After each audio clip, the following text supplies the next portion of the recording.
काल महायुतीचे एक मंत्री योगेश कदम यांनी सिंधुदुर्गात येऊन अनेक अधिकाऱ्यांची कानउघडणी केली की अधिकारी काम करत नाहीत, अधिकारी भ्रष्टाचार करतायत। खरं तर गेले वर्षभर आम्ही हेच सांगतोय की सिंधुदुर्ग जिल्ह्यातल्या अधिकाऱ्यांवर, प्रशासनावर कोणाचा वचक राहिला नाही। सगळीकडे हप्तेखोरी होते आणि याची सुरुवात सत्ताधाऱ्यांकडून जास्त प्रमाणात होते आणि त्यामुळे आम्ही जे वर्षभर सांगत होतो की या जिल्ह्याचे पालकमंत्री नितेश राणे हे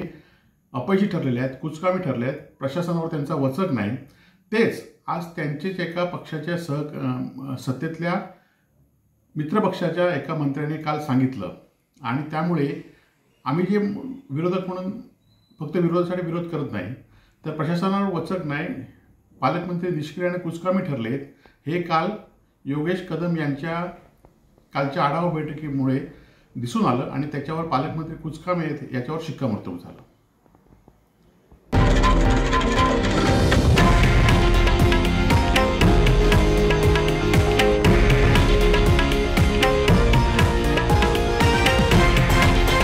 हे आहे देशातील नंबर 1 न्यूज नेटवर्क आणि आपण पाहत आहात TV9 मराठी,